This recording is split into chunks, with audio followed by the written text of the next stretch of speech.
In the annals of true crime, few names evoke as much horror and fascination as John Wayne Gacy. Known as the Killer Clown, Gacy's sinister legacy continues to haunt the American psyche decades after his reign of terror ended. This is the chilling story of one of the most notorious serial killers in history. John Wayne Gacy was born on March 17, 1942 in Chicago, Illinois. On the surface, he appeared to be a pillar of his community. A successful businessman, a devoted father, and a cheerful volunteer who often entertained children as Pogo the Clown. But beneath this carefully crafted facade lurked a monster of unimaginable cruelty. Gacy's childhood was marked by an abusive, alcoholic father and a series of health issues that left him isolated and insecure. As he grew older, he struggled to come to terms with his sexuality, leading to inner turmoil that would eventually manifest in the most horrific ways imaginable. In 1968, Gacy was convicted of sexually assaulting 2 teenage boys in Iowa. He served just 18 months of a 10-year sentence before being released on parole. This early brush with the law did nothing to curb his violent tendencies. Instead, it seemed to fuel a growing appetite for depravity.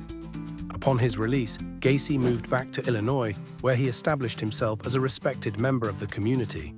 He started a successful construction business, joined local political organizations, and even had his picture taken with First Lady Rosalynn Carter. All the while, a dark secret festered beneath his genial exterior. Between 1972 and 1978, Gacy embarked on a killing spree that would claim the lives of at least 33 young men and boys. His victims were often lured to his home with the promise of construction work or a party. Once there, they were subjected to unimaginable torture before being strangled to death.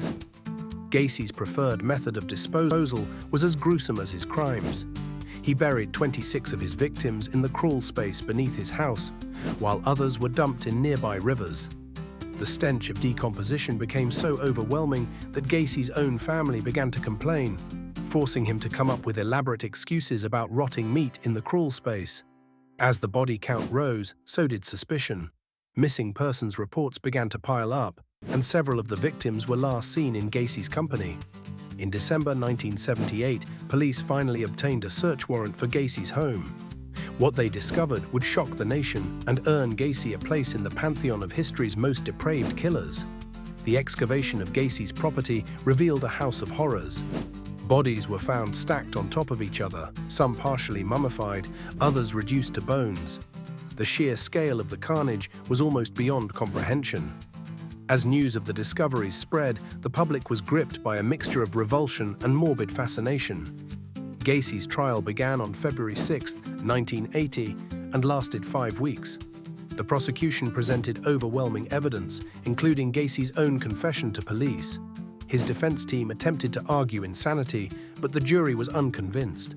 After deliberating for less than 2 hours, they found Gacy guilty on all 33 counts of murder. On March 13, 1980, John Wayne Gacy was sentenced to death.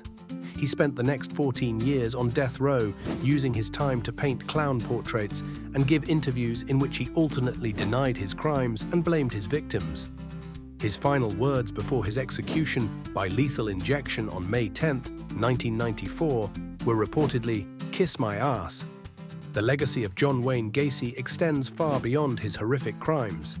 His case exposed serious flaws in the criminal justice system, particularly in how it handled sex offenders. It also shed light on the vulnerability of young men and boys to predators who hide behind respectable facades. Today, Gacy's name remains synonymous with evil.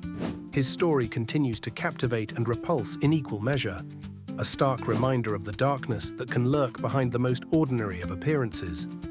As we reflect on the killer clown's reign of terror, we are left with a chilling question. How many John Wayne Gacys might still be out there hiding in plain sight?